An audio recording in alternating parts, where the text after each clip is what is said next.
नमस्कार दर्शक बंधु मु स्नेहा स्वागत जनाऊँ मोर यूट्यूब चैनल को 2025 नववर्षर समस्त को शुभेच्छा और शुभकामना। आमे दुई जन प्रथम स्नान सारी चली आसलु ठाकुर पूजा करने जेहेतु वर्षर प्रथम दिन प्रथम भगवान को आमे जन कि आमर कार्य आरंभ करूँ। माँ एठी सबु देवादेवी को स्नान करके सिंदूर चंदन देकी पूजा कर आमर प्रत्येक दिन ये भाव पूजा होता है। एक्चुअली फोटो आमर बहुत ना से टाइम टेकन होता है सब बेले ही आमर पूजार ही अधिक समय जाए पाखापाखि 1 घंटा। संतोषी माँ को जेहेतु माँ बेलू ही पूजा कर संतोषी माँ शुक्रवार दिन तो आमर बहुत ही टाइम पलाए। चलतु ये किसी आमर पूजा काम सरीगला तापर आम चली आसलु आमर ये चुनुलु पाखक। आम चुनुलु बिल्कुल भी मो पाखे रोनी चिड़चिड़ चिड़चिड़ हो मो पाखे ही बेसी जिद्दी करे। माँ ताको कोड़े नहीं कहले छाड़ छाड़ सी मो पाखे आसू देखो माँ को पाखे के खापेगी बही एमती किसी जानी ताली मारिकी तार हरे कृष्ण करुचे से माँ को पाखे बेसी एक्वेंटेड। बाबा माँ थे तार किसी दरकार ना मु नथिले भी चलो कौन सब ये गपुच। तापर आमर जेहेतु 12टा थिला बुधवार तापर पुणी नुआ वर्ष मटनटा नहले हम कि मटन ये किसी सुखा मसला ता सहित कटा पियाज सहित अदा रसुण पेस्ट रेडी होता। मटन बाबा ही चली आसते करने आम घर तो चिकेन मटन हम बाबा ही सब करें। आलू को सोरिष तेल से फ्राए कर काढ़ी नहीं किसी गुंड मसला से साइड रखी तापर सोरिष तेलटा को गरम हाँपाई छाड़ी देते किसी समय से चीनी अल्प टिके चीनी माने हाफ टेबल स्पून रू भी कम कहले चले जस्ट पकई सेटा पूरा पूरी धुआं है बाहर ऊपर को गरम मसला जो गोटा गरम मसला था से सबुतक पकईले जमीक डालचीनी गुजराती तेजपत्र गोलमरीच लवंग ये सबुतक टिके फ्राए हो आसला तापर कटा होता जो पियाज से सब को आम ऐड करुँ से धुआं केते जोर बाहर देखु। पियाज को सेते समय जाए आम कषा तेल रे जेते समय जाए तार पूरा पूरा टेक्सचरटा चेंज न हो कलर ता सहित तार गंधटा जेपर्यंत न बाहर यदि पियाज कंचालिया स्मेल हम टोटाली मटन भल लगे। मटन तो बहुत प्रकार बहुत लोग जानी बना बाबा भी बहुत प्रकार बनाते बट यहाँ रेगुलर जोटा स्टाइल से स्टाइल से बनाऊँ। पियाजटा को पूरा पूरी भल से फ्राए हाँपाई आम छाड़ीचु ता भर मत एत भोक जो देखो भोकटा आसला खायापी ये गोटे बाउली खाऊे लिपस्टिक काले मैंने छाड़ीज एडे बड़ आँ कर गाँव गाँव की खाई चलती खाइला बेले मुझे लाज सरम कैनि खाइबारे मु कौटी लाज सरम कैनि देखो केते बड़ आँ कर खाऊँ मत हजबैंड कमेंट मार्च बट मत किसी भी फरक पड़ूनी। तापर आमर ये देखो अदा रसुण पेस्ट पड़ जाए फाइनाली पियाज फ्राए है अदा रसुण पेस्ट को आम से जाए कषा जिते जाए तार गंध जाए आटा तेलटा जमी ऊपर को न उठी तार गंध गलापर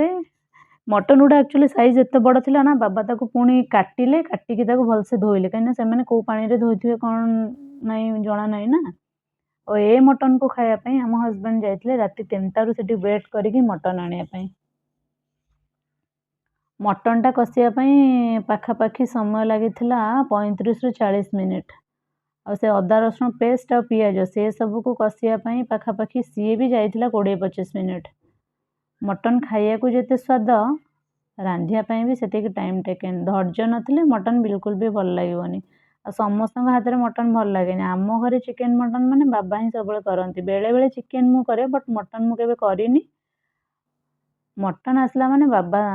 पूरा से आग्रह सहित आगे से करेंगे किसी कहना पड़े से आलू काटिदेवे पियाज काटिदेवे से सबुतक से निजे ही करती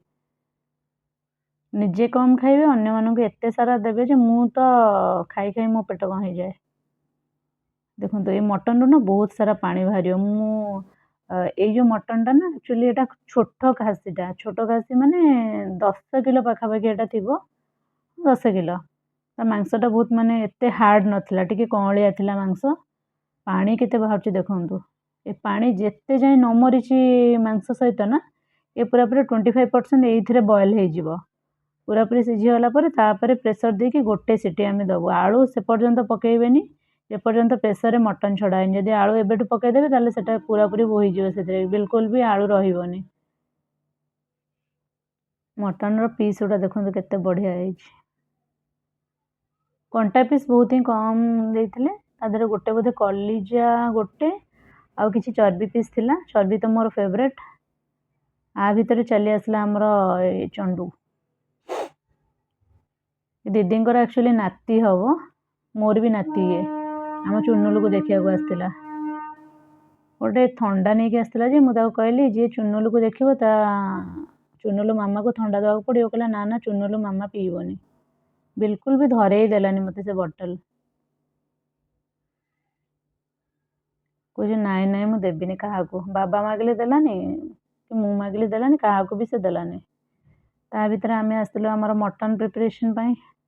मटन रो एबे भी पानी मरीनी आहुरी अच्छी आहुरी टाइम टेकेन देखा जाओ धैर्य तो सेतिक जाए अच्छी आम करूछु तार एति जो कषा होता ना मो पाटर से लाल गड़ला केतबेले हम केतबेले हम बाबा कहले तो भोक लगे मुझे कहली हाँ भोक तो लगे बट एटा नहेले केमती कौन खाइबी एथिरे आमे ना गोटे गोटा रसुण दवाई भूली गलु एक्चुअली एथिरे गोटे गोटा रसुण दे था ना आहुरी बढ़िया टेस्ट होता मु पूरा पूरी भूली जाइए बाबा भी भूली जाइए बट बाबा बेले बेले दियंती चिकेन मटन हेले गोटा रसुण एथिरे दियंती तांकर एते धैर्य से 35 मिनिट 40 मिनिट जाए मैंने प्रति थरक ताको एमती ढांकणा देकी घोड़ौ था पुणी 7 मिनिट 8 मिनिट गले ताको पुणी खोलिकी पुणी फ्राए करथांती एते धैर्य तो मो पाखे रही फाइनाली सेटा पूरा पूरी पानी मरी जाइतिला प्रेशर रे मटन आलू देकी गरम पानी पूरा फुटुथुवा गप गप होइकी फुटुथुला गरम पानी देलु गोटे सीटी आसिया पई वेट करनेलु फाइनाली मटन रेडी आमे भी खाइबा पई रेडी आमे बसी गलु खाइबा पई खाइबा देखंतु हस्बैंड बाबा आउ मो भौणी से मैंने खाई जाई सारथिले तो सही प्लेट रे मु खाइदेली मु कहली एते आ प्लेट बहुत सारा प्लेट हो जाइतिला मैंने आइंस हेले जानछन बासन भी बहुत हो जाए ना एटा धो सेटा धो सेटा धो कहिकी तो एते सारा बासन हो जाइतिला ना सेति पई मु सही प्लेट रे खाई नेली इधर हस्बैंड खाइतिले मु कहली मु सेइथिरे ही खाइदेबी मटन झोल को टिके उषुना भात सहित आप गोलेबे जो आलूटा पड़ी ता चोपाटा छड़ेकी ता साइड रे टिके गोले नेबे तापर फास्ट बाइटा जो नेबे ओफ आत्मा तृप्ति हो जेमिति भोकिला कुकुर जेमिति थांती बहुत दिन जाए तांको पाखरे एमती पकईदेले खंडे कंटा जेमती से मैंने खाई दियंती तो मते तो एते टेस्टी लागुला आप कहते देखो मो हाथ रू गली जीव कि लोभ कला कि कौन मुझे जानी मोर चर्बी पीस मो फेवरेट गलीगला पूरा आग भर हो खाऊली क्या चाहून खाद्य खाइला बेले मु किछि भी भावेनी केवल खाद्य आउ मु साइड रे सालाड पांपड़ से सब माने मन दुख करते कहले आमको अन्य बेले तो खाई जाऊच ये मटन टिके है आमको छाड़ी दौच बाबा आसिक पचार मत सर्टिफिकेटा कहीं किसी देलनी माँ को मुझे कहली आम खाइनु सर्टिफिकेट केमती दबू खाई सारापर आपन सर्टिफिकेटा दबू ना किंतु ता भितर आम कही कि 1 नंबर है टेस्ट माने वाओ कहले चले वाओ टेस्ट असम लगुला मु आखि फाखि बंद करी खाऊची माने भाभी पड़थुम केमती खाऊची कौन से जिनस मु छाड़ेनी आज्ञा सालाड भी खाऊली साइड रे पांपड़ दुख करियो बोली पांपड़ कहली नहीं तू मन दुख करना मु तते भी खाइबी तापर पुणी आसिली देखंतु खाइबा रातिर डिनर खाइबा माने मु ही थी साइड रे मोर अच्छी पूरी बुट आलू तरकारी पनीर खाइलेनी केक खाइलेनी मिठा भी खाइलेनी 4टा पूरी खाइला परे 2टा पूरी खाइली पुणी हस्बैंड कहले एडे भूकड़ तो ये सब खाई आम नववर्ष सरीगला रोज नमस्कार।